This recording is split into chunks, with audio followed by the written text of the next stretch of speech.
Y ahora Menos sí. mal. Bien. Ya, yo entonces me voy a Hola, eliminar. buenas tardes. Eh,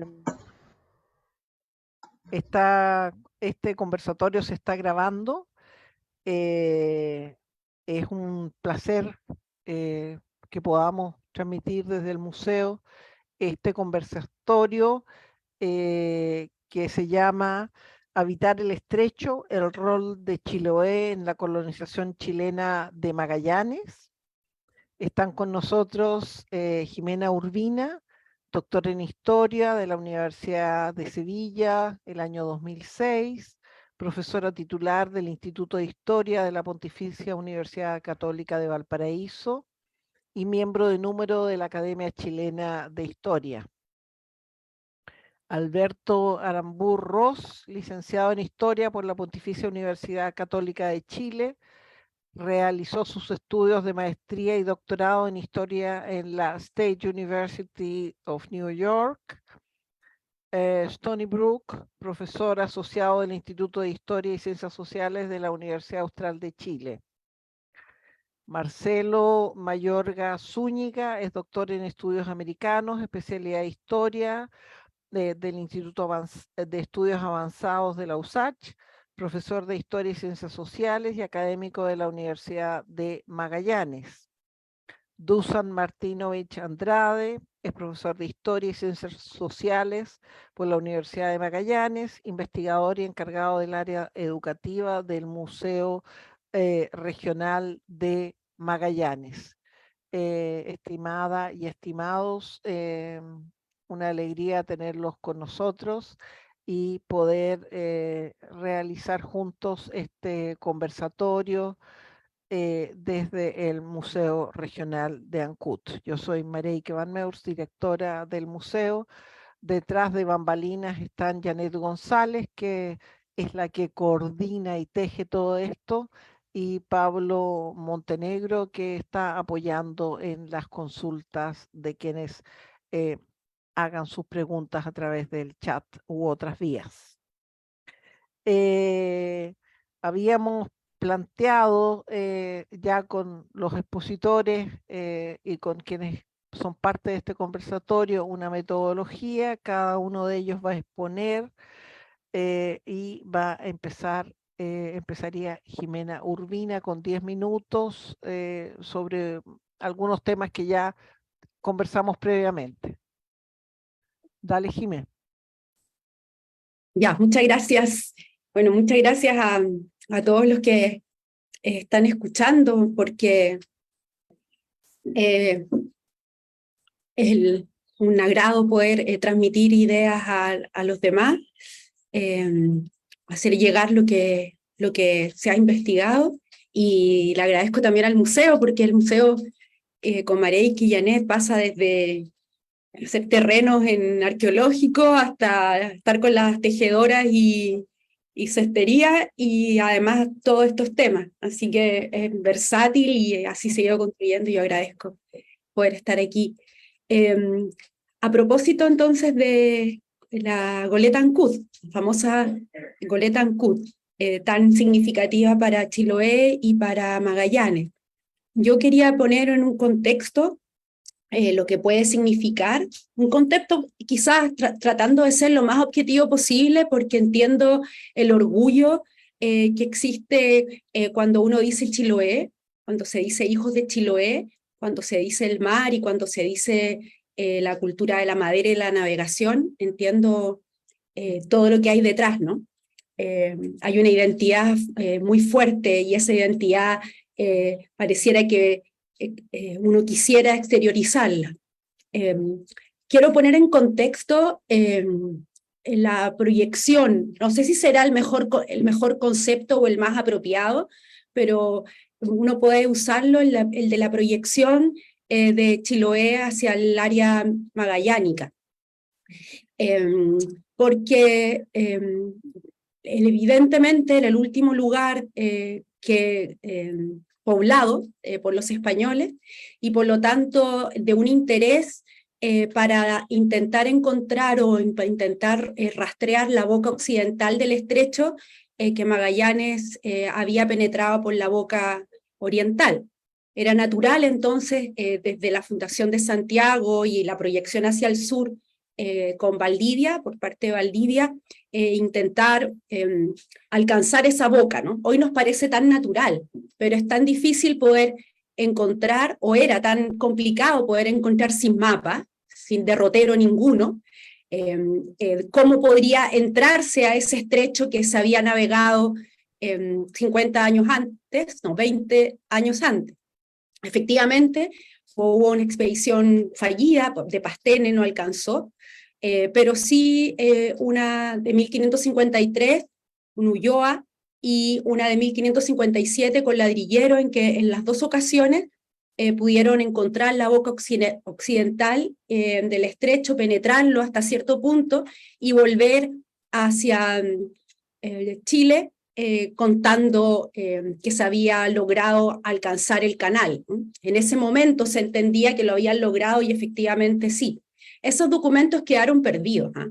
Y no era, el viaje de Ulloa y el viaje de Ladrillero, respectivamente, no fueron difundidos en la sociedad local chilena o en el virreinato, porque aunque para nosotros existe como una lógica cronológica de poder entender los viajes, no siempre son lineales en cuanto al antecedente y precedente.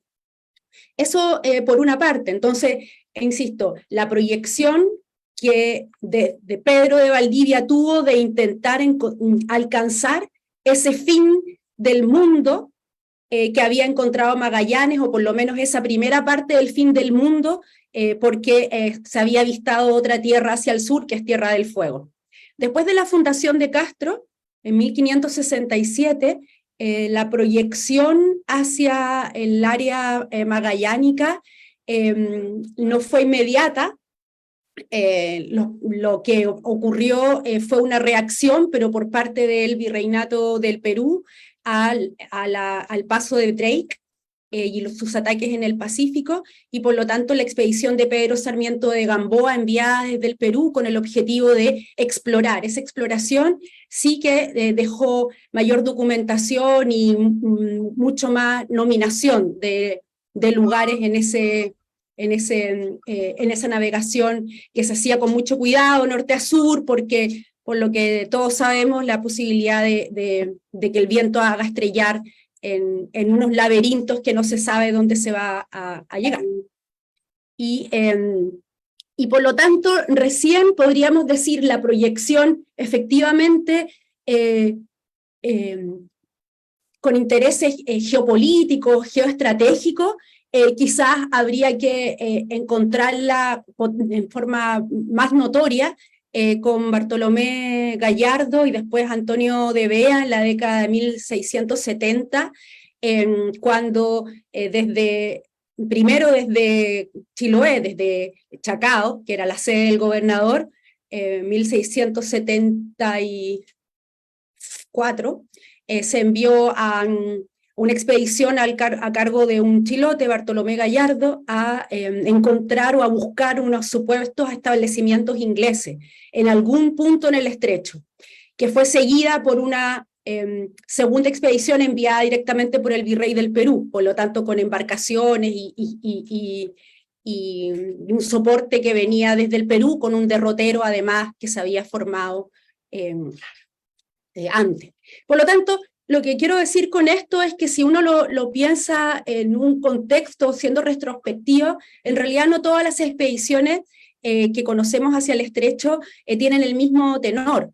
Solemos decir, quizás confundiendo lo que nos explicó el padre Hanich, jesuita, en su libro La isla de Chiloé, Capitana de Rutas Astrales, tendemos a confundir y a poner todas las expediciones en un mismo saco, cuando en realidad, si hablamos del área magallánica, fueron algunas con fines exploratorios. No podemos poner en el mismo lugar aquellas que iban a buscar a indígenas o a poblaciones de indígenas o a náufragos. Pienso que hay que detallar eso.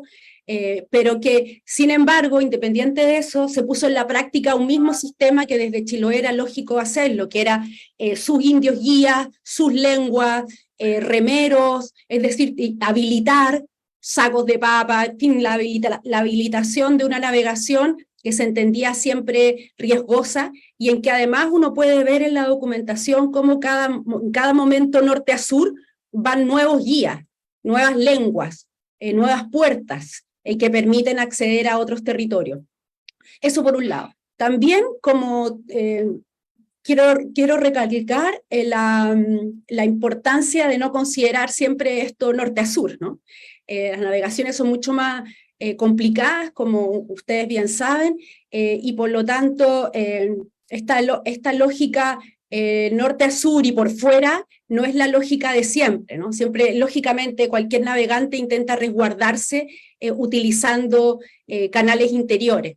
Eso es un trazado interesante que va intermedio, que va conformando un mundo de islas, sobre todo en el siglo XVIII,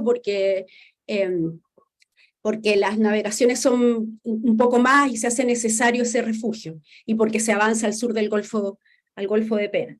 Y quizás en tercer lugar habría que considerar el cómo se veía desde lejos o a diferentes escalas la relación entre Chiloé y el área magallánica. Porque desde Chiloé se tiene muy claro, ¿no? Se dice islas camino al estrecho, o las islas magallánicas, que hoy podríamos considerar que son las que están más allá de las Huaytecas, como por entonces se llamaba el archipiélago de los Chonos, y que son Magallanes. O sea, en el fondo lo que nosotros hoy conocemos como área magallánica es un área y no un estrecho, lógicamente, como lo conocemos hoy, que podemos ponerle un nombre, un topónimo mucho más pequeño, cuando en realidad todo ese laberinto de isla podía ser un camino que pudiera conducir o parte del estrecho, no se tenía claridad. Y yo, bueno, había una experiencia del cómo hacerlo, siempre riesgosa, nunca se quejan, los chilotes, o por lo menos la documentación que sale de Chiloé en el siglo XVI, XVII y XVIII del gran riesgo. Por otro lado, es la idea que se tiene en Chile, que no se tiene muy claro, o en el virreinato, dónde se va. No se tiene muy claro cuánta es la distancia, pareciera que no fuera esa una preocupación, sino que hay una escala en Chiloé que permite hacer una navegación por lugares donde no es necesario siquiera nominarlos también o fijarlos en el mapa también, ni mucho menos describirlos con precisión.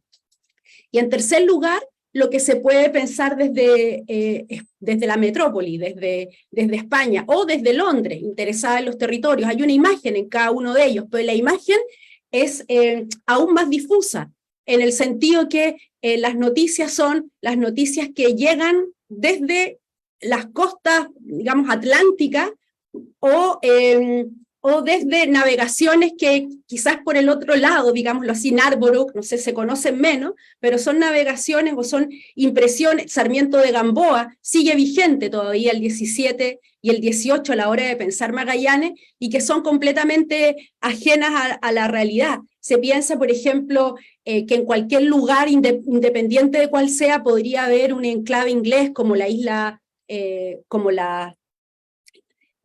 como Madre de Dios, o la isla, o en un lugar dentro del Estrecho de Magallanes, no sé, la isla Elizabeth, como si fuesen muy cercanas y lo mismo. Entonces produce un montón de contradicciones y de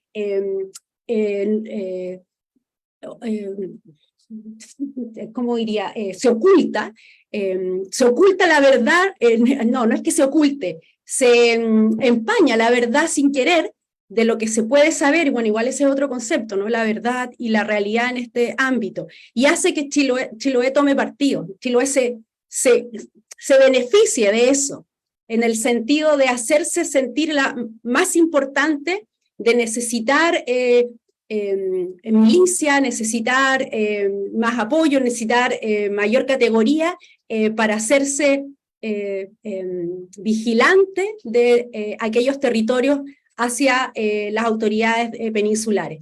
Por lo tanto, yo solo quiero concluir con que hay un antecedente a la goleta Ancud todos lo sabemos, que Magallanes es un concepto que sonaba en Chiloé, en realidad sonaba el de islas, caminos al estrecho, más o menos había una dimensión espacial de lo que pudiera, de la distancia, más o menos hay una claridad de cómo podía ser la ruta, pero es algo, un ámbito que estaba en la tradición del conocimiento chilote y no necesariamente se traspasaba a las autoridades de las otras escalas. Y después vienen los sucesos interesantes que queremos debatir hoy. Gracias. No, a ti. Gracias, Jimé. Claro, los chilotes manejaban este territorio ya previo a la llegada de los españoles, digamos, no los chilotes, pero sí los pueblos canoeros. Y ahora esta goleta que nos trae es la gestora quizás de la estrechísima relación que hay hoy entre Chiloé y Magallanes, ¿no? Se me estaba olvidando un detallito que tenemos que mencionar a quienes nos acompañan. Queremos contarles que esta es una actividad apoyada por el programa de apoyo a organizaciones culturales colaboradoras que beneficia al Centro de Estudios Culturales Aplicados y a la Red de Cultura de Chiloé, de la que el museo es parte, es la que nos permite estar aquí hoy juntos. Le queríamos dar la palabra a Alberto para que nos cuente esta decisión, qué pasa con los europeos y el estrecho fuera de los intereses chilenos. Y también los esfuerzos que el Estado chileno hace por ocupar esta zona del estrecho. Bueno, hola a todos y a todas. Muchas gracias por la invitación y encontrarnos otra vez, aunque sea por acá, digamos, pero poder vernos acá, Janet, Mariski y al Museo Regional de Ancud. La década de 1840 es súper interesante, ¿no? Porque es un momento en el cual se están produciendo muchas cosas en distintas partes del mundo. En el caso de Chile y Argentina se encuentran en unos escenarios políticos muy distintos, un país respecto del otro, ¿no? Argentina recién se está conformando, está adoptando esa denominación, ¿no? Está en medio de las guerras entre las diferentes provincias. No se ha conformado todavía en tanto tal. Mientras que Chile viene saliendo de guerras civiles, se está consolidando el poder de un poder metropolitano, un poder central concentrado en Santiago. Viene saliendo además Chile de la guerra contra la Confederación Perú-Boliviana, en la cual también participó Argentina, ¿no? Contra Perú, contra la Confederación. Y esto a fines de la década de 1830. Se han producido recién las expediciones, se han completado recién las expediciones del almirantazgo británico, ¿no? Las más importantes desarrolladas hasta entonces, que después se van a prolongar en otras sucesivas, ¿no? Pero la más conocida, ¿no? La expedición del Beagle, la segunda de las cuales participa Darwin, digamos que es tan conocida, ¿no? Logra trazar una cartografía y una hidrografía que va a ser vital para comenzar a pensar la expansión chilena hacia el sur. Imaginemos que Chile todavía no está intentando avanzar militarmente hacia el Gualmapu, ¿no? Hacia los territorios mapuches independientes del sur. Es decir, Chile todavía es un tremendo archipiélago, ¿sí? En términos de instalación del poder. Como decía Jimena, está para esa altura está Valdivia, y luego está Chiloé, que también ha sido un proceso relativamente reciente de incorporación al Estado chileno, ¿no? ¿no? El Estado chileno no tiene nada de esta continuidad que podemos imaginar hoy día nosotros que tenemos una mentalidad formada por la cartografía nacional, ¿sí? No existe nada parecido a eso. Hay proyectos que se extienden hacia el sur. Entonces, eh, o Magallanes, perdón, O'Higgins, ¿no? Que ha muerto en el exilio en Lima, venía pensando en alguna ocupación del estrecho como un proyecto comercial, ¿no? De ver si esta nueva tecnología, la del vapor, la de la navegación a vapor, que iba a ser la transformadora de la expansión mundial europea en la segunda mitad del siglo XIX. O'Higgins tiene un ojo comercial importante y está pensando en establecer una vía de remolcadores en el estrecho de Magallanes, ¿no? Pero todavía Lord Cochrane tiene algún proyecto ahí del primer vapor, si mal no recuerdo, lo echan a andar, no funciona el experimento en Valparaíso, si no me equivoco. Pero bueno, son ideas, ¿no? Pero una clave, digamos, del proceso de ocupación por parte de Chile es justamente que en 1840 una compañía que va a revolucionar la navegación en el mundo, que es la Pacific Steam Navigation Company, que después va a dar origen a otras tantas compañías, ¿no? A la Sudamericana de Vapores, entre ellas. Esta compañía logra hacer pasar por el estrecho sus dos primeros vapores en 1840. Y son vapores, cuando uno piensa la navegación por Chile, digamos, yo ahora estoy en Valdivia, si uno se para en la costa de Valdivia en la década de 1840, no hay navegación, ¿no? Chile no está conectado de manera permanente, no hay líneas de cabotaje, los caminos entre unas poblaciones y otras son escasos, incluso el camino entre Santiago y Valparaíso es, se podría decir, el único camino de Chile, ¿no? Y un camino también muy precario todavía. Entonces, es- Chile es un archipiélago de poblados, ¿no? Todos ellos muy pobres. Y en 1840, cuando, gracias al patrocinio del Estado de Chile, luego del de Perú, de Ecuador y de Colombia, se forma esta compañía, se le entregan privilegios de navegación a esta compañía, llegan los dos primeros vapores que van a hacer la navegación básicamente en lo que hoy día conoceríamos como el Chile central, Chile centro-norte, ¿no? Eh, un poco al sur de Valparaíso y un poco al norte de Valparaíso. Y recién en los años siguientes esta compañía de navegación se va a expandir más hacia el norte, ¿no? Hasta llegar a Panamá. Y recién en 1868, espero que se siga la idea porque me desordené un poquito, en 1868 se va a abrir la ruta de navegación a través del estrecho de Magallanes, ¿no? Y ese es un evento clave.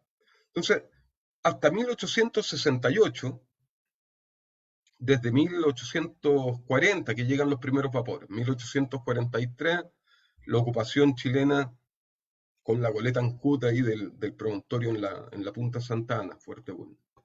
Durante todos esos años, la zona del estrecho es muy poco transitada, ¿no? Se necesita que se masifique esta nueva tecnología para hacerla factible y sobre todo para hacerla atractiva comercialmente.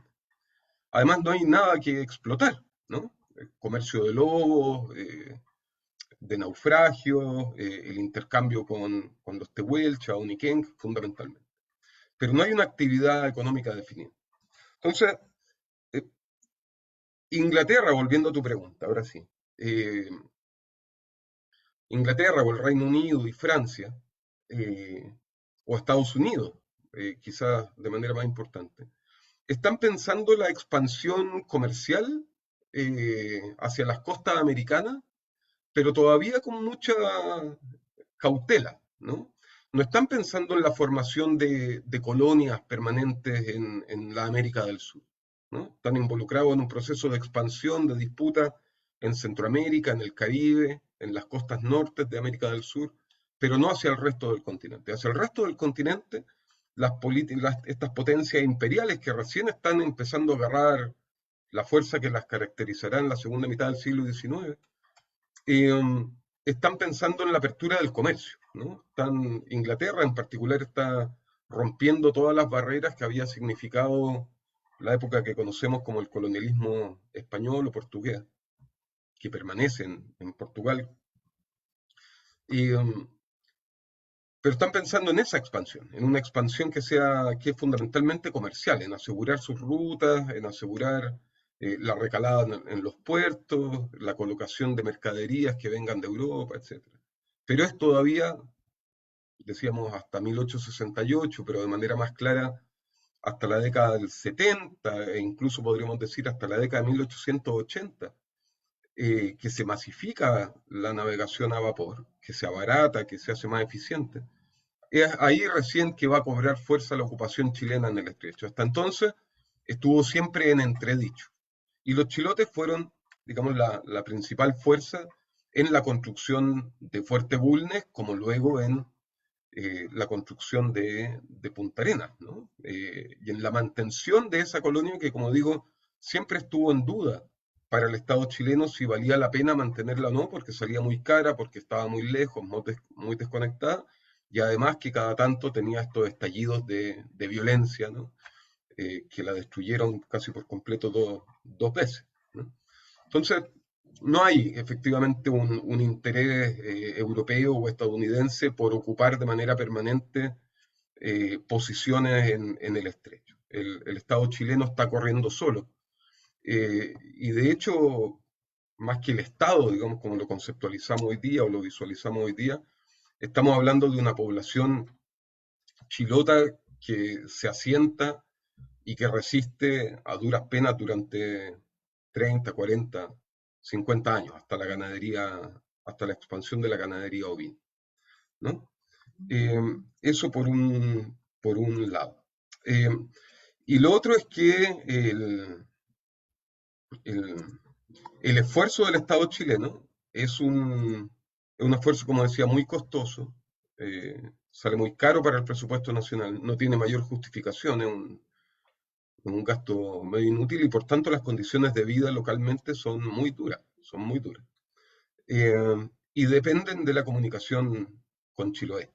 Esa es con Chiloé o ocasionalmente con Valdivia, más ocasionalmente todavía con Valparaíso. Entonces uno podría decir que hasta la década de 1870 Punta Arenas es una colonia, es un exclave chilote, ¿no? Más que chileno en términos del asentamiento chileno.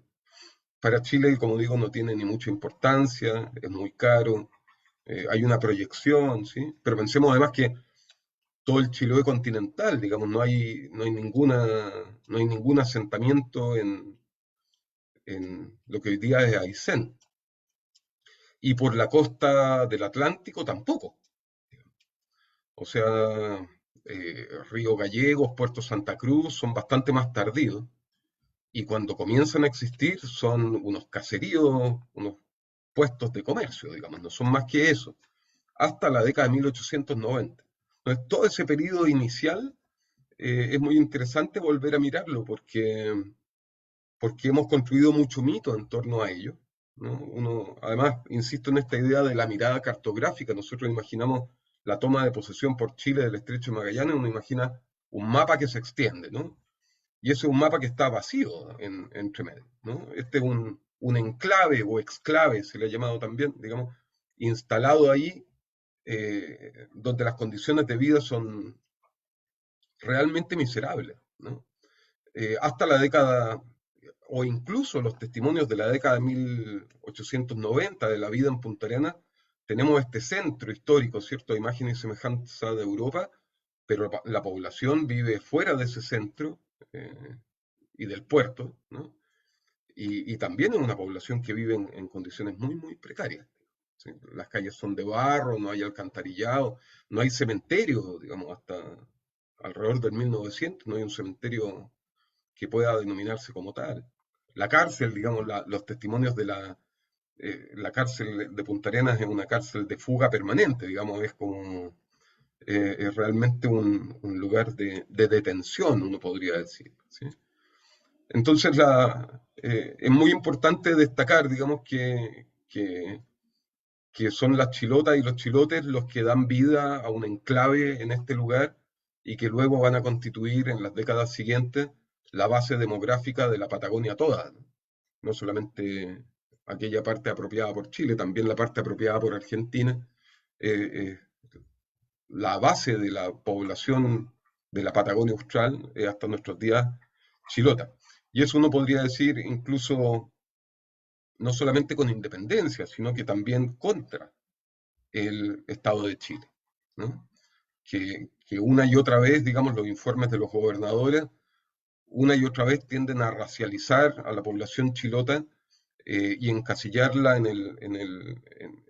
la jerarquía racial propia del imperialismo de la época, o el colonialismo republicano, a quedar en las posiciones más bajas de los escalafones sociales, ¿no? Y eso se va a agravar con la llegada de los capitales británicos para la gran ganadería, que conforman su propia estructura, ¿no? Que es la política racial del imperio, digamos. Eso. Gracias.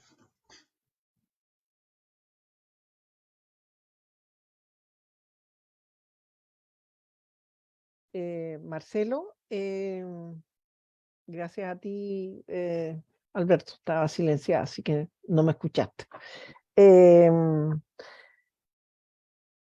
Marcelo Chilote, en Magallanes.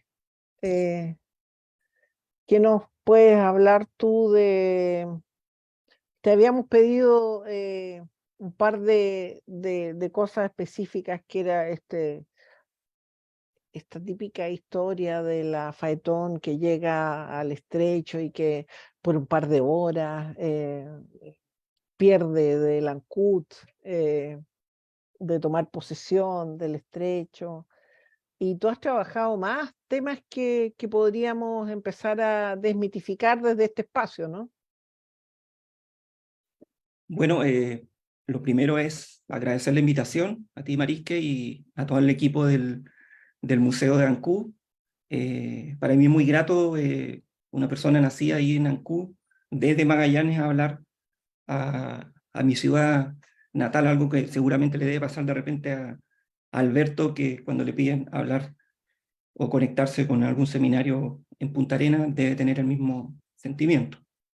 Me pidieron hablar de 3 puntos específicos. Ya uno dice relación con lo que tú adelantabas, esta especie de mito de la llegada o el adelanto de la Fathom, o de la goleta Ancud en unas horas a la Fathom, de ese hecho específico, ya, no de todo el proceso anterior. Ya voy a explicar por qué. Después un temita que es como una vez alguien lo repite y después para adelante, sin crítica, lo sigue repitiendo el resto de la gente y se da por cierto, que tiene que ver con el tema de los supuestos planos de la goleta Ancud, que en realidad son los planos de la maqueta, algo que seguramente todos manejamos acá, pero en algunos textos sigue apareciendo como los planos originales. Y el resto tiene que ver con los primeros habitantes del fuerte, algo tocaba, y muy cierto lo decía Alberto, realmente, sobre todo de 1840 para adelante, no solamente el fuerte, después el traslado a Punta Arenas, estas décadas, 1840, 50, 60, para nosotros que nos gusta la historia, realmente son alucinantes por lo que pasa en ese periodo, ¿ya? Y particularmente para efectos de lo que estamos hablando hoy día, lo que sucede en el fuerte y lo que le tocó vivir a esas personas, y por diferentes motivos he tenido la posibilidad en el último tiempo de ir encontrando algunas cosas complementarias que vienen a dar más luces y a ratificar lo que ya otros autores y autoras antes que nosotros ya han señalado. Por ejemplo, este es el mito de la Fathom, ¿ya? En realidad se sabe que Francia sí tenía pretensiones de instalar algún puesto de avanzada ya para aprovisionamiento, reparación de naves aquí, digamos, en el área magallánica, ¿ya? Y por alguna razón ya se malinterpretó algún comentario que hiciera en su momento, si podemos encontrar ese el punto, de repente a los historiadores nos gusta buscar el origen de las cosas, en un artículo que publicó Barros Arana en 1899, ya, donde él dice que si por cualquier accidente la toma de posesión del estrecho se hubiera retrasado 2 o 3 días, Chile se habría visto envuelto en varios problemas diplomáticos, etcétera, etcétera, etcétera. ¿Ya? Sin embargo, en el mismo artículo él señala que nombra a varias personas, a Dumont d'Urville, a Dubuisset, a Dumoulin, un hidrógrafo francés, que habían proyectos de este puesto de avanzada aquí en el estrecho, ¿ya? Eso está. El tema es que posteriormente esto se fue repitiendo y varias publicaciones, varios autores, algunos más conocidos que otros, lo fueron replicando, como que si Chile, la goleta no hubiese llegado antes, seguramente hubiésemos tenido que enarbolar el pabellón francés. Entre ellos, por ejemplo, el mismo Nicolás Enrique, que reproduce entre los documentos anexos al diario de William, este artículo de Barros Arana que publicó en el diario El Ferrocarril. Y para más abundamiento, recientemente en la revista Magallania, que edita la Universidad de Magallanes, se publicó un artículo que se llama Francia y el Estrecho de Magallanes, 1841-1847, algunos datos que faltaban. Y no solamente viene a ratificar esto que estamos diciendo, de que Francia sí tenía la intención de instalar un puesto de avanzada aquí en el estrecho, que es lo que se le pidió a Maicín, el comandante de la Faton, en su camino para ir a la isla Marquesa en el Pacífico Occidental. Ya, en este artículo que yo acabo de citar, señala justamente que la intención de los franceses era, en efecto, más que pensar en la zona del estrecho, el lugar más apropiado para este eventual punto de aprovisionamiento era el estuario del río Gallegos. Antes incluso, a propósito de esta área extensa que mencionaba Jimena, igual sonaron otros lugares, la isla Guafo, la isla Quiriquina, ya mencioné el río Gallegos, también Puerto del Hambre se había pensado. Entonces, habían intenciones ya por parte de los franceses, ya, pero que vinieron en ese año de 1843 expresamente a tomar posesión. Aquello no es tal, y basta con revisar un poquito más críticamente la fuente, con la ventaja que tenemos ahora de poder acceder de forma digital a ella, y nos damos cuenta de que Barros Aranas y otros no necesariamente dijeron lo que en adelante se vino repitiendo. En cuanto a la maqueta, tuve la suerte, o es coincidencia, que recientemente me tocó realizar una investigación y tuve la posibilidad y el placer, es como andar como un pez en el agua, de ver las carpetas que utilizó, parte de las carpetas que utilizó Armando Grau Menéndez para escribir el libro Fuerte Bulnes, ¿ya? Y parte de su correspondencia también. Y bueno, ahí en algún momento salió este temita y dije, porque siempre me había llamado la atención esto de la maqueta, si la construcción de la goleta fue algo tan improvisado, ¿ya? Era muy difícil que hubieran planos tan detallados de la maqueta, y después por qué razón esos planos, si es que existieron, fueron a parar a Buenos Aires, porque, en fin, ¿ya? Y en una de estas correspondencias entre Armando Grau Menéndez y Benjamín Valdés Alfonso, quien era su ayudante historiográfico en Santiago, le dice que él había mandado a hacer, a propósito de cuando se cumplían 100 años de esta toma de posesión del estrecho de Magallanes, en 1943 en Punta Arenas se organizaron varias actividades, y una de ellas fue la reconstrucción del Fuerte Bulnes, que había empezado años antes. Y en ese tema estaba metido Armando Grau Menéndez y su familia. Y él mandó a hacer 2 maquetas de la goleta Ancud a un museo que se ubica en la localidad de Tigre, al norte de Buenos Aires, ¿ya? Y claramente en las cartas dice Museo Naval de la Nación de Tigre. Y hay varias publicaciones, incluso, que me disculpe la gente de la Municipalidad de Ancud, pero hay un acta del Consejo Municipal de Ancud del año 2002 que está en la página web de la municipalidad, y si uno va revisando las diapositivas, en una parte sale la fotito de este supuesto plano original de la maqueta, así dice, plano original de la maqueta, y sale, ¿ya? Y lo correcto debiera ser es plano de la maqueta, de la boleta, etc., ¿ya? Y en una parte le dice Armando Grau que este plano será en el futuro una especie de joya de ingeniería naval, etc. Siempre hablan de la maqueta, y dice que una maqueta la donó al museo de sitio que se iba a formar en la Punta Santa Ana, y la otra obviamente se la quedó para él en su casa, y también menciona que anteriormente había mandado a hacer una una maqueta de la otra famosa embarcación de la historia magallánica, que es la Rippling Wave. ¿Ya?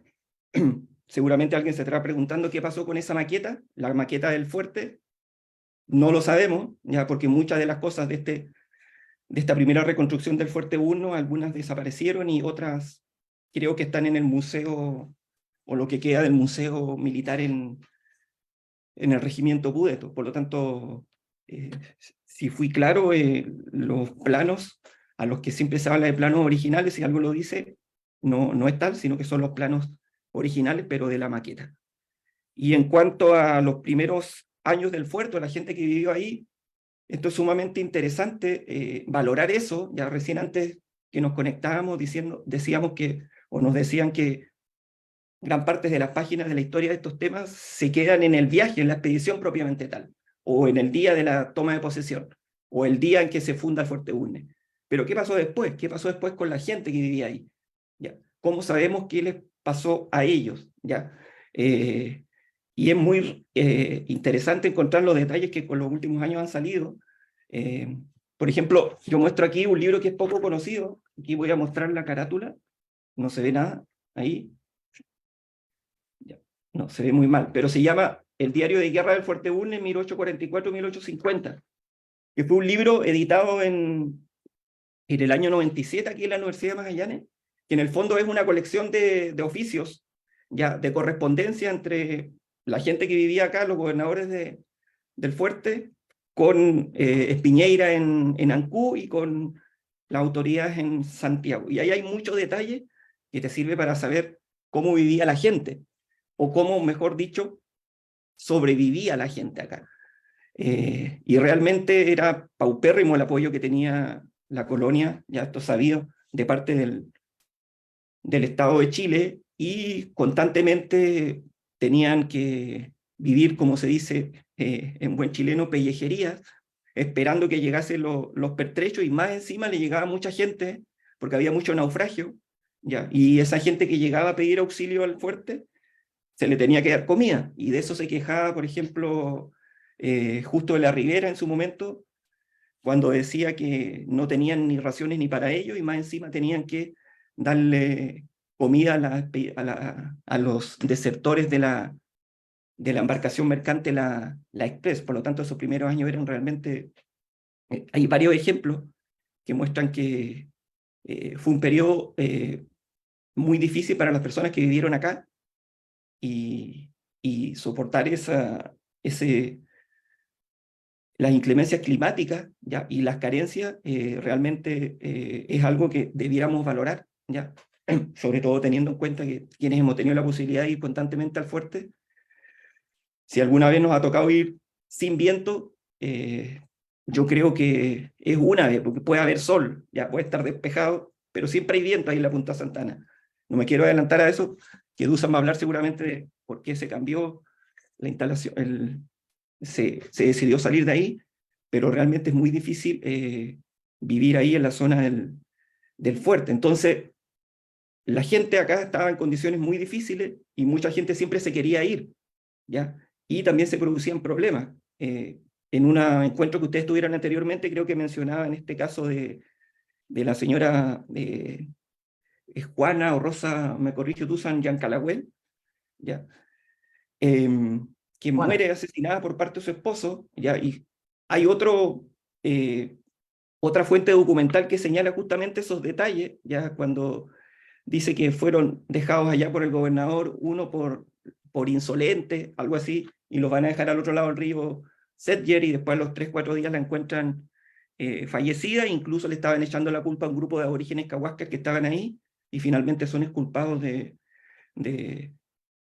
haber sido los asesinos de la señora Yancalagüen. Pero también llegaba gente de afuera, y por ejemplo, como el esposo de la Rosa Yancalagüen era herrero de una embarcación lobera de la Betsy, llega un norteamericano que tenía este oficio, y obviamente lo contratan enseguida y lo dejan en el fuerte, pero no alcanzó a estar 2 meses y se embarca en otra goleta y se va, ya, cosa que lamentaban mucho ahí en el fuerte. Historias como estas, detalles como estos, el carneo de vacunos, etcétera, ya, para satisfacer a la población, también era constante, ¿ya? Esto que estoy mencionando aparece en un diario de observaciones meteorológicas que menciona el clima, que amaneció frío, etcétera, pero después tenía otro apartado que dice ocurrencias, y hay una ocurrencia, dan estos detalles, por ejemplo, el 18 de septiembre de 1844 dice que hicieron salva de un cañón y celebraron el 18 de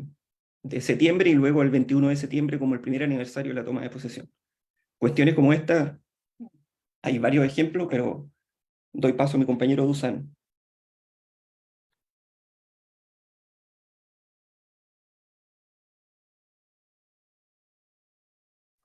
Dusan Martinovich Andrade, otro chilote más. Qué bueno que hayan más chilotes en este conversatorio. Dale, Dusan, cuéntanos. Sí, muchas gracias, Marique. La verdad que sí, efectivamente todos, o no todos, pero gran parte de los magallánicos tenemos una raíz chilota importante, ¿cierto? Algún familiar, lado materno, lado paterno. Efectivamente, yo soy de Punta Arenas, mi padre, pero mi madre es de Chiloé, así que tenemos esa relación profunda con Chiloé tan importante. Efectivamente, como habla Marcelo y Alberto e inicialmente Jimena, la verdad que el hito fundacional de Chile sobre la Patagonia chilena Argentina, la toma de posesión del Estrecho de Magallanes, es un hito que de tanto en cuando vuelve a la memoria acá de Magallanes, generalmente en torno al 21 de septiembre, ¿ya? Con últimamente con esta característica no sé si el concepto, feriadizar los hitos importantes de la historia patria, ¿cierto? Aparece el 21 de septiembre como feriado que se dio en alguna ocasión, hace será unos 4 o 5 años atrás, y en torno a septiembre empiezan a aparecer los temas de Chiloé, en torno al feriado, básicamente, ya acá en la zona. Y se empiezan a poner en lo que nos ha llamado bastante la atención, en particular este año, un poco en contrapeso con otros sitios históricos locales.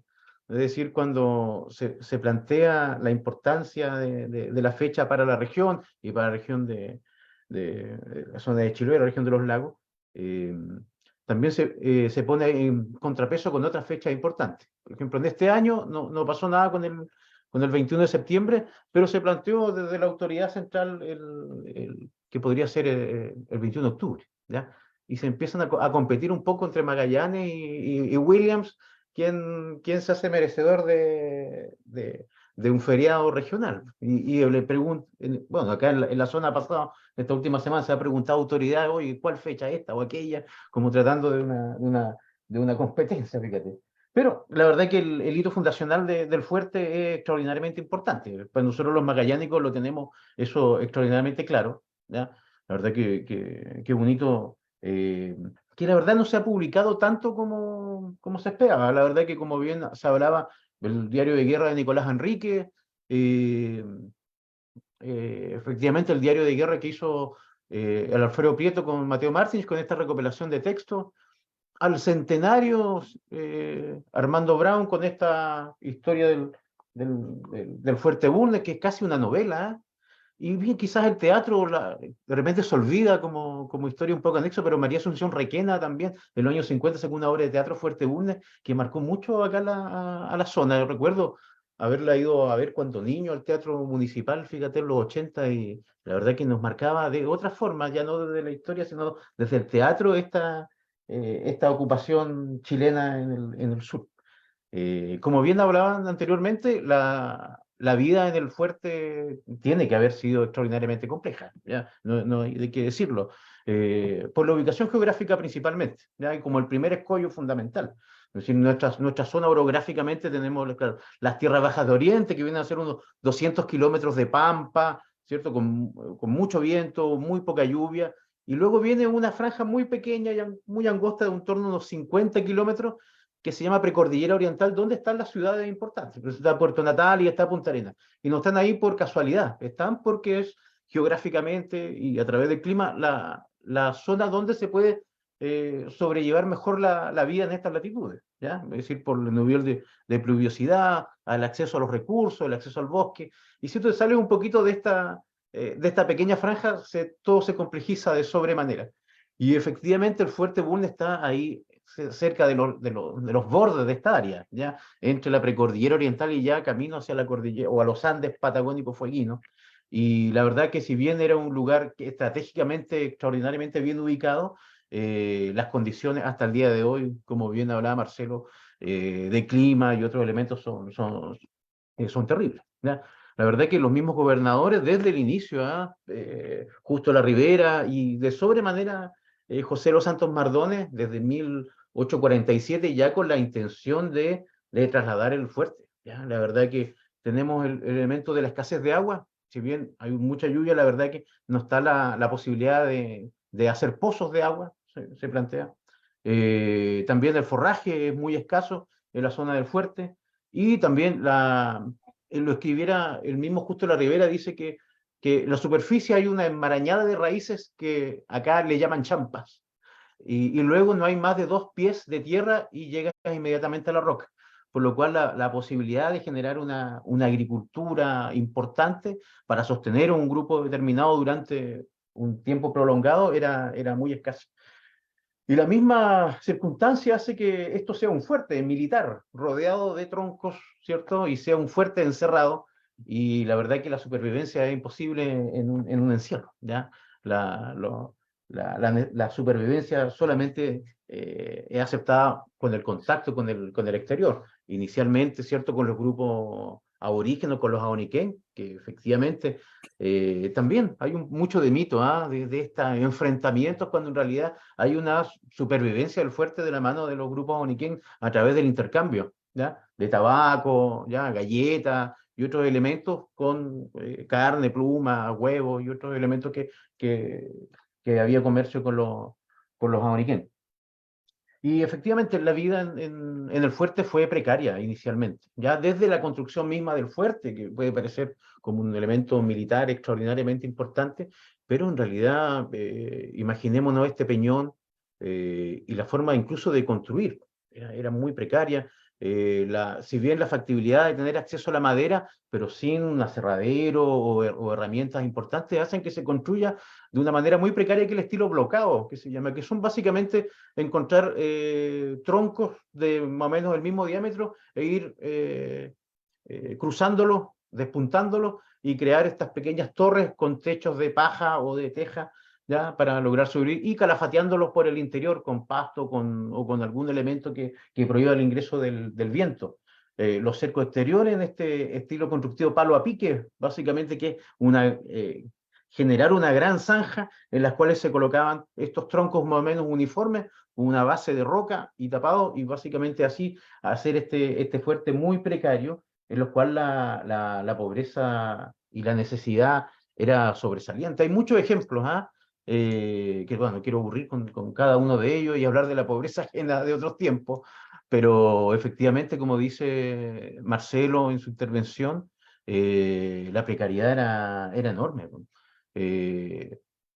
Efectivamente, si el fuerte tenía inicialmente, bueno, luego de los 23 de la goleta Ancud, quedó una población del torno a las 30 personas inicial, y ahí comenzamos con las precariedades cuando se enviaban raciones para 20 personas y habían 35. La presencia de mujer también, pero la ración iba exclusivamente para el varón, tenía que el esposo compartirlo con la mujer ya en estos años. La verdad que también la mala fortuna en Magallanes, estacionalmente en algunos años ocurren ciertas plagas de ratas silvestres, generalmente cuando florecen algunos árboles, cuando florece la lenga y otros elementos, pero la verdad que precisamente en 1845 hay un dato en el Diario del Fuerte que es devastador. Dice que entre el 5 de noviembre y el 30 de noviembre de 1845 ratearon, que es como salir a cazar ratones, ratearon en el fuerte 11.500 ratas. Es un fuerte que era extraordinariamente pequeño, 13 construcciones, 10 en el exterior. Estamos hablando de una precariedad enorme. E incluso, imagínense, lo compartimos quizá alguna vez, una de las sanciones a un soldado que estaba cumpliendo funciones en el fuerte, llamado Pedro Ruiz, en el 48, es descubierto desenterrando del cementerio un cuerpo para robarle los zapatos, y lo pillaron robándole los zapatos a un difunto, lo que más que un hecho de sobremanera repudiable, nos habla de la precariedad absoluta. Dice, efectivamente, ahí en el diario del Fuerte, bueno, habla sobre la condena a este hombre de 50 palos y 3 meses de presidio en el Fuerte por robarle los zapatos. Y también, siguiendo hablando de las precariedades mismas del Fuerte, darnos cuenta que la logística, que es tan compleja, imaginemos también en estos años, ¿ya? La unión solo con Ancud, quizás esporádicamente, con barcas como la Voladora, Cóndor, la misma Ancud que iba y regresaba. En un viaje que regularmente en torno a 1845, por ejemplo, justo la Ribera dice que debería durar entre 18 y 20 días. El Ancud, Puerto San Felipe, lo llamaban por el puerto del Hambre, ahí de Rey Don Felipe, en torno a los 18 días. Y las complejidades de abastecimiento de esta zona eran complejas, ¿ya? En algún momento llegan 400 pares de zapatos, ¿ya? Cosas medias inconexas con las necesidades reales del poblado. 200 pares de zapatos de mujeres, ¿ya? Y no tenía mucho sentido para los habitantes de la zona. Y como bien se hablaba, una precariedad extensa, que hace que los mismos gobernadores plantean la necesidad de trasladar el fuerte. Hay algunos incendios en 1848, en marzo en particular, y luego la necesidad de forraje y de incluso sacrificar al ganado mayor, que eran caballares y vacuno en particular, hizo que el fuerte se creciera un poco, ¿ah? Se generara un camino hasta lo que hoy conocemos como Punta Carrera, para que se fuera a pastar. Y ese fue como el inicio de buscar un lugar que estuviera mejor, ¿ya?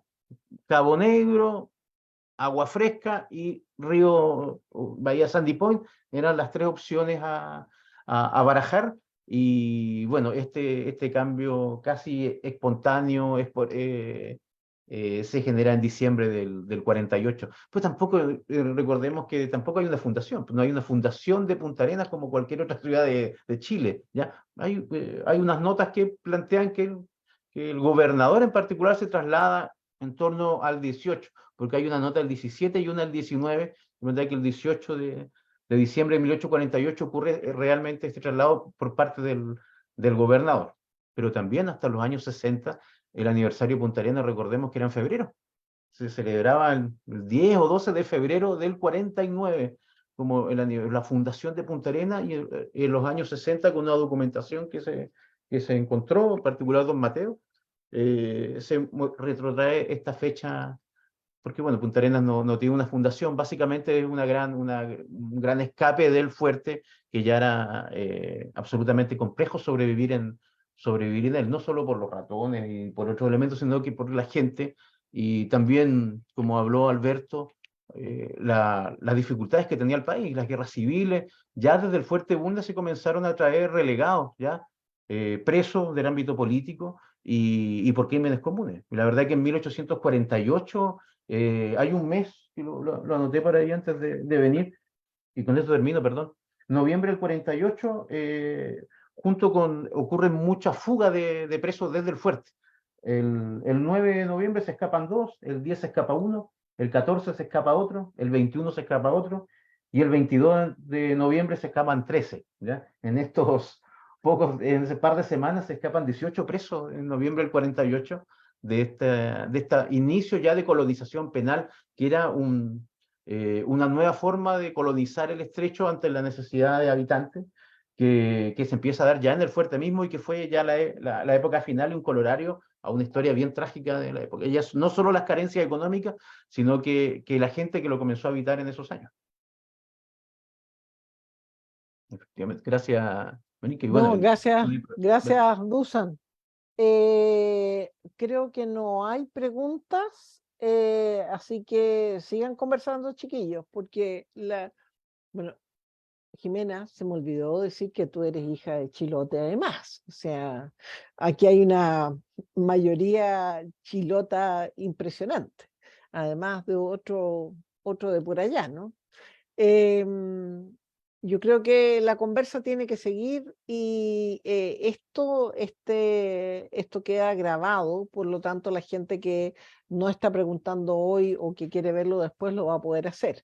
Así que conversen entre ustedes nomás.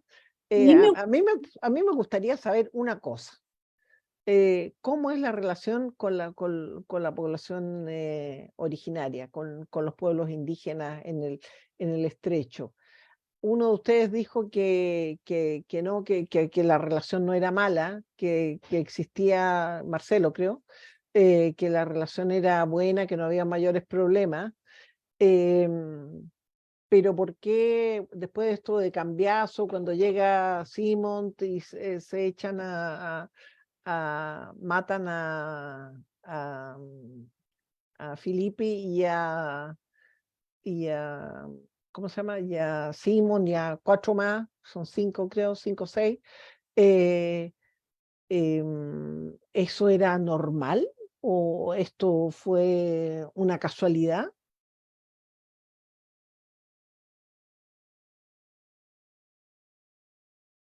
No sé. Denle, no Un sé. poquito. Eso lo mencionó Sí, Dusan. ya, sí, yo comienzo un poco y ahí me complementan o corrigen, si no hay ningún problema. Efectivamente, la supervivencia del fuerte estuvo, por supuesto, que ligada inicialmente con el comercio y también del Punta Arenas inicial, ¿no? Con el comercio con los grupos amoniquén. ¿Ya? Eso es evidente y hay muchas cifras y datos duros que, que lo sustentan. Don Mateo, claro, tiene un artículo que se llama Los Aboriquín, ¿cierto? Epístomes de buen salvaje, parafraseando un poco a Rousseau, porque efectivamente no existe una relación compleja inicialmente entre el colono establecido en Magallanes y los grupos Oniquén, más bien de cooperación, hasta, por supuesto, la introducción de la ganadería, donde comienzan a haber los complejos problemas. Incluso hay un dato más posterior, sí, finalizando en 1800, de la zona de dinamarquero, donde hay tenemos la carta incluso acá en el museo, donde un colono ganadero le dispara a un grupo de Aboniquén, que viene a ser un elemento muy poco conocido, muy poco común en torno al grupo Aboniquén y la ciudadanía ya chilena, si podríamos decirlo de alguna manera. Pero en relación de comercio existió desde el inicio, y claro, lo de Cambiaso es bueno, no sé si tiene alguna respuesta el personaje mismo, y bueno, el fusilamiento no solo a un grupo de indígenas que generó inicialmente estas discrepancias que pudieran haber terminado con el asesinato del gobernador Filippi, ¿cierto? Al par de años después, sino que la verdad que, bueno, ahí se fusilaron a algunos marinos ingleses, y a algunos vecinos, al mismo gobernador, al cura del pueblo, en 1851, así que se enmarca no como un ataque contra un grupo étnico específico, sino contra un levantamiento y una locura generalizada en noviembre de 1851. Pero yo, a mi modo de entender, la relación con el grupo Oniquén y el fuerte inicialmente pudo haber sido de curiosidad inicial, pero la verdad es que la supervivencia del fuerte estaba ligado al comercio marítimo con la zona de Ancud y el aprovisionamiento, y también el aprovisionamiento local de la mano de los grupos indígenas locales. Eso es lo que... Sí, bueno, Dusan, y complementando eso, bueno, es conocido las constantes visitas que había de los Aoniken al fuerte, y incluso se firmó un tratado, eso aparece mencionado en el texto de Armando Grau Menéndez, 2 o 3 visitas, ¿ya? Pero también hay otras visitas que no aparecen mencionadas ya en estos documentos que van apareciendo por ahí. Y yo quería mencionar a propósito de esto del papel de los aborígenes en estos 1840 en adelante. Como dice Dusan, a veces se soslaya o se mira en menos el papel de los aborígenes en esta primera etapa de la actividad económica inicial de Punta Arenas, y realmente fue a veces vital, porque a veces no tenían ni qué comer y te traigan carne fresca de guanaco, seguramente eran muy, muy bien recibido, y sobre todo teniendo en cuenta que los intercambios eran súper asimétricos, no era difícil conseguir de parte de ellos carne, ¿ya? Seguramente ustedes conocen un antecedente que hay, que cuando llegó William y Philippe empezaron a explorar, y estaban en la zona del río Sedgwick, en el río San Juan actual, y encuentran una inscripción de madera, ya que daba cuenta de la estadía anterior de una embarcación argentina en la María Antonieta, ¿ya? Y mencionan así a la pasada de que además de eso había en el interior unos túmulos con tumbas de 4 aborígenes. Y eso ha pasado, y no se ha averiguado mucho a qué se refería con 4 aborígenes y otras personas más que estaban enterradas ahí. La cosa es que se trata de justamente esta embarcación argentina que llegó incluso antes, en 1828, después en 1832, y dice en algún momento el capitán que contrataron a aborígenes Ahóniken en San Gregorio, ya, con quienes además también comerciaban carne de guanaco y otros productos, y a ellos los contrataron, dice, por una módica cifra, para que trabajaran en labores de talado, de labores silvoagropecuarias, ahí en la desembocadura del río Sedgwick, ¿ya? Y trabajaron por ellos por varios años, y sería un grupo de ellos los que están enterrados ahí en las riberas del río San Juan, y aspectos como ese pasaron colados por Armando Grau Menendi, y después quien lo tomó casi tal cual,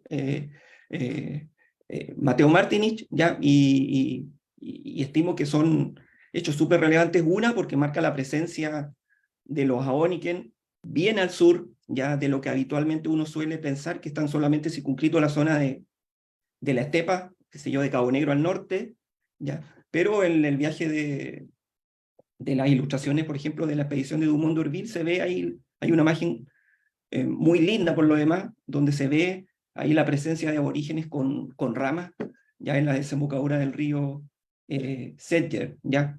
Y esto que yo estoy relatando del Sarandí fue antes que Dumont d'Urville, en 1828 y 1832. Quería comentar eso. Una cosita que Alberto. está por salir un libro que se llama Mala Guerra Cristiano.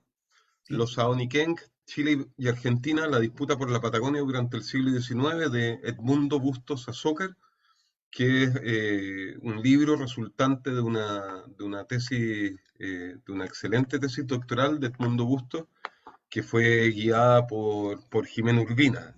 Sí, un tremendo trabajo. Y está por salir me imagino que en estos días o muy pronto por Ediciones Pehuen.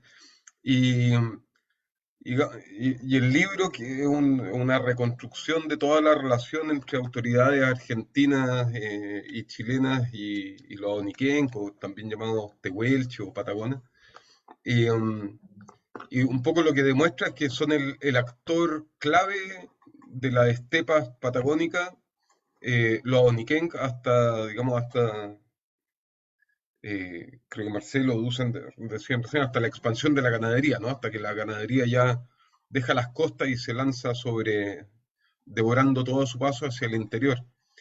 Entonces, efectivamente, hasta la década de 1870, los principales productos de exportación de Punta Arenas van a ser plumas, cueros de guanaco, y ahí ya comienza a disputarle el primer lugar los cueros de lobo, digamos. Pero es básicamente trabajo indígena intercambiado por raciones. Uno podría decir el único producto elaborado, fino, que se produce en la Patagonia son las capas, los quillangos, ¿no? El vestido ideal para el clima austral. Regalo para presidentes, ¿no? No recuerdo exactamente a quién, pero hay periódicamente así selección de quillangos para enviárselo a presidentes como una prenda de vestido, una prenda de abrigo, ¿no? No es para colgarla en la pared, digamos. Entonces, claro, es vital de un pueblo tan hospitalario, ¿no? El pueblo tehuelche es un pueblo tremendamente hospitalario. Entonces, estos fugados, yo creo que ese cálculo no, si mal no recuerdo, no lo hace Edmundo en este libro, pero esa es una tarea pendiente, hacer el cálculo cuántos tehuelches llegan a vivir, digamos, por décadas a la colonia de Punta Arenas y cuántos chilenos migrantes de la colonia de Punta Arenas se van a vivir con Tehuelche. Yo creo que es mucho mayor el número de personas que huyen de Punta Arenas para vivir en las tolderías que de indígenas que se sienten atraídos a vivir en este pueblo que quiero tanto y no voy a calificar, digamos, como debería para la época, ¿no? Pero es más bien un lugar del que escaparse, digamos. Los tehuelches no se escapan de su vida, ¿no?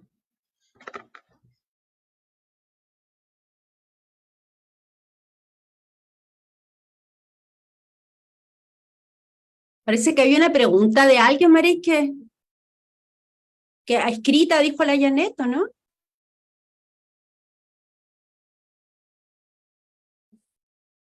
Quería, ¿escuchan?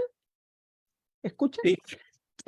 Yo quería darte la palabra a ti porque si guiaste esa tesis, ¿algo más que decir sobre este tema o pasamos a la pregunta? La pregunta, yo creo que Alberto ya la retrató y dejamos toda la expectación de Comprar el libro, ya. que estará Bueno. descargable también, así que... Marco Bastías Cárcamo, profesor de historia, un saludo para los profesores Martino de Chimayorga, con quienes compartí en mis años universitarios en Punta Arenas. Una pregunta para Marcelo. Hace unos años se realizó un catastro en los cañones del Fuerte Bulnes. ¿A qué conclusiones se llegó producto de este estudio? Ya. Bueno, ahí había escrito en el chat, hola Marco, gusto en saludarte y saber de ti, ya estudiante, gran cultivador del folclore también de Chiloé, cuestión por la que se destacaba acá en Punta Arenas. Eso que tú me estás preguntando es una pregunta que debemos hacerle a nuestro colega y amigo Alfredo Prieto, ¿ya? Quien fue quien me pidió que contacte a alguien, en este caso usted, Marco, para que hiciera ese catastro en torno a los cañones del fuerte, ¿ya? Esa información después se le traspasó a Alfredo y no sé en qué habrá quedado, porque Alfredo siempre está metido en un montón de temas y a veces algunos los termina de investigar y hay otros que quedan a mitad de camino. Si yo te tuviera que decir algo de los cañones del fuerte, la mayoría de los cañones que están en el fuerte, si no es el 95%, son todos cañones no solo los originales, sino que fueron llevados al momento de la reconstrucción, y algo muy escuetamente aparece señalado en un pequeño librito que sacaron en el periodo que se hizo la reconstrucción, que se llama Actas de la Reconstrucción del Fuerte. Ahí mencionan que creo que habían 1 o 2 cañones de los originales y el resto seguramente se lo fueron llevando los expedicionarios que anteriormente llegaban a la zona de la Punta Santa Ana. Pero me puedo comprometer a hacer el contacto con Alfredo y de paso, que me había olvidado ese tema, salimos los dos de la duda de qué hicieron con esa información. Súper. No hay más preguntas, creo, así que no sé si quieren decir algo. La Jime. No, pero generalidades, Dele. solamente generalidades. A propósito, quizás cosas que no dije y que quizás pueden contribuir a pensar esto como un evento chilote magallánico. Y es que me parece súper llamativa el poner la atención en lo que dijo Alberto respecto a la determinación política. Es decir, hay una decisión que se tomó, así como se puede haber tomado una decisión desde la corona española para enviar al gobernador de Chiloé que envíe barcos que vayan a vigilar, que hayan tenido algún resultado, a pesar de que el gobernador de Chiloé haya pensado en los siglos XVII y XVIII que no era necesario. Una determinación como esta ocupa una pieza clave, y esa pieza clave es la pieza que se ocupó ya en el 17 y 18, que es la experiencia chilota, con la que englobo su manera de construir y su experticia en la navegación y con decir chilote incluyo también a lo que, bueno, era chilote, ¿no? Indígenas, españoles, mestizos, etcétera. Eso por un lado, la determinación política, y no solamente quizás en algo de navegación, porque hay una carta del Cabildo de Castro de comienzos del siglo XVII, después del gran levantamiento mapuche-huilliche, cuando Chiloé quedó aislado, en que dicen, el Cabildo de Castro se ofrece irse de aquí, nos queremos ir, y queremos ir a poblar La Serena, que dicen que está muy lejos y es muy bonita, y hay tierra, nosotros podemos ir para allá. Es decir, la determinación a cerrar todo y irse a otro lugar. Y lo mismo pasó en Osorno. Cuando se abrió Osorno como lugar de colonización, había una lista de chilotes que querían pasar, es decir, un amor a su tierra, por supuesto, uno no podría por qué no dudarlo, pero también una posibilidad de estar disponible. Y esa disponibilidad se ofreció en La Serena por el Cabildo, no es una persona, el Cabildo de Castro. A Osorno, todos lo sabemos, y a Punta Arenas, o sea, y ir a la Goleta Ancud y poblar después Punta Arenas, y ya luego todo el resto de Aysén actual. Quería eso, manifestar eso, y por otro lado me llamó la atención también lo de los zapatos. Los zapatos para mujeres, ¿no será, estoy teorizando, estoy pensando en, por supuesto, que siempre se mandan agasajos, ¿no? Que haya sido esa la intención, el agasajo a las mujeres indígenas y no a las mujeres de la colonia? Estoy suponiendo, no sé, una pregunta. Porque la partida tiene que tener muchos más ítems, ¿no? Y quizás no es una...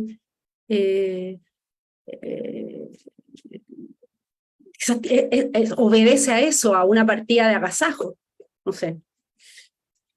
Porque también es importante eso, ¿no? Que cuando que lo aprendí de la tesis de Edmundo, cuando se abastece el fuerte, la colonia, se abastece a los chilenos, incluyendo los chilotes, y a quienes hay que atraer y agasajar, que es una práctica colonial de la monarquía española en el Reino de Chile. Quería decir eso. No, a mí sí, seguimos con el tema de los zapatos, pero en este caso de las mujeres, a mí me impresionó lo que dijeron de que las mujeres no tenían ración, que se les daba la mitad de la ración de los hombres. O sea, que tenían que ser alimentadas con la ración de sus maridos. Es impresionante ese hecho también, porque, no sé, la Janet el año pasado tuvo que ir a Punta Arenas y alguien le comentó algo así como, sí, pero esas mujeres venían a la colonia a parir. ¿Cuál fue realmente de estas dos mujeres que van en la goleta, la Venancia y ya, bueno, las Ignacia. dos mujeres, la Ignacia, su rol en la colonia? ¿Saben ustedes? Yo creo que nos falta, si no tienen antecedentes, que es algo que sería súper interesante en algún momento poder conversar, investigar. No sé, pero si no es a parir, uno se puede imaginar rápidamente que es aquellas que las van a cocinar, digamos. No, es básico. No creo que a parir, a cocinar. A cocinar. Sí, normal.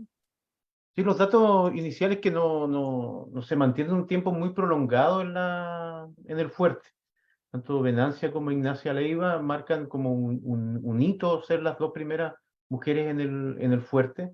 Incluso algunos planos, perdón, de la restauración de 1943 se generan un par de miradores precisamente con los nombres de ella, que luego se perdieron en el tiempo, ya no existen. Pero efectivamente, hay un listado tengo que rememorar quién fue quien lo desarrolló, pero de las mujeres del fuerte, que es escueto, ¿ah? Pero sí son por lo menos una decena de ellas, y también de niñas y niños que también están un poco al margen de como de esta historia. También efectivamente la llegada de parejas con niños pequeños en la etapa final del fuerte. Recordemos que en el fuerte hubieron tanto asesinatos como matrimonios también. En el 45 hay matrimonios de gente que viene a vivir en el fuerte con su novia y se casan acá en la zona. Así que hay una historia familiar dentro de la precariedad que igual ha quedado un poquito al margen de la historia local.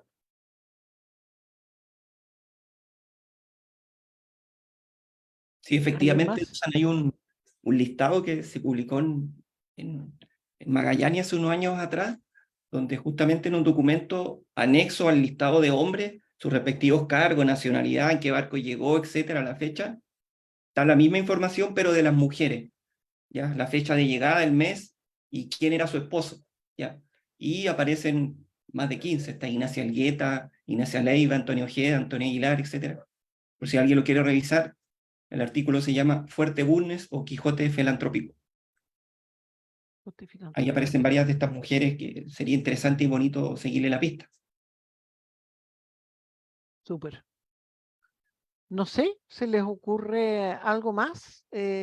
Cuenten qué quieren decir y si no, empezamos a cerrar porque creo que no hay preguntas, así que tienen minutos. Nada, yo me tengo que retirar y estoy muy agradecido, he aprendido mucho con todas sus presentaciones, con las preguntas, con los comentarios, así es que muchísimas gracias, ha sido un gusto. Me voy con No, estas gracias. cosas que Gracias a darle ti. vuelta. Gracias a ti, Alberto. Chao, Alberto. Marcelo, Jimé, ¿alguna palabrita? Yo me despido también. Y muchas gracias, como siempre, por todo y qué gusto poder estar y por lo menos que esto quede grabado para recordar y después anotar. Los datos que ha dado Marcelo son súper Sí, valiosos. súper. Sí. Que, o sea, no sé si sirvió a los demás, pero a mí un montón. Así que muchas gracias, Mareike. Saludos, Dusan, saludos, Marcelo, la Janet, todo. Gracias. Gracias, Jimé. ¿Dusan algo? ¿O Marcelo? Sí, la verdad que junto con agradecer la invitación, valorar el aporte Chilote a la zona, y no solo en este momento inicial, recordemos en la administración de Oscar Biel, también ese grupo centenar de familias que hicieron que por primera vez en Magallanes en el año 1869 hubieran en la colonia más gente libre que gente presa, ¿ya? Cambiando este paradigma de colonia penal, y es realmente el comienzo del desarrollo de la zona. Así que en esta segunda horneada de gente del archipiélago también nos vino muy bien a los magallánicos, y bueno, la importancia y valorar el aporte chilote a Magallanes es fundamental y nunca es escaso.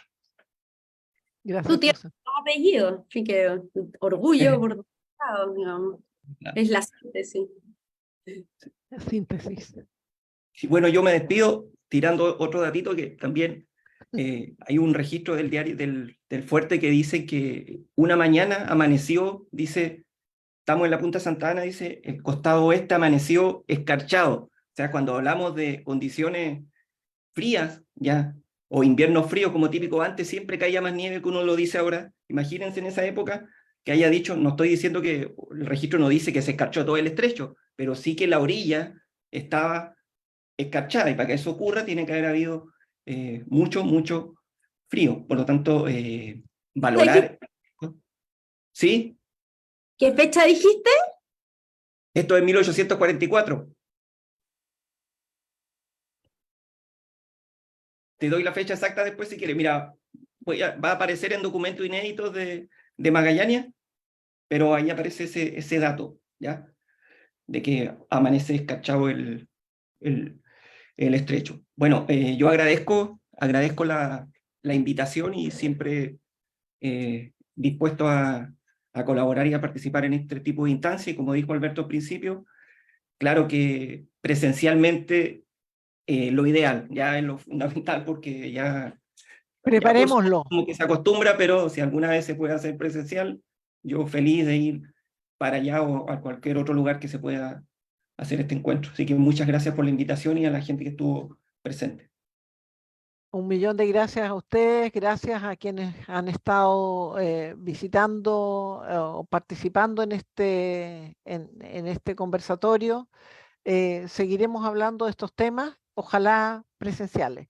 Lo pensaremos, inventaremos algo. Te traeremos, Marcelo Mayorga, de vuelta a Ancud. Inventas algo, Mareike. ¿Qué cosa dijo, señora? Siempre inventas algo. Yo siempre, no soy sola. Aquí somos, con la Janet siempre inventamos algo y siempre tenemos apoyo de más gente que inventa con nosotros. Los esperamos. Muchas gracias por estar con nosotros. Chao. Chao, muchas gracias. Después hablamos. Chao, chao. Chao, chao. Chao. Muchas gracias.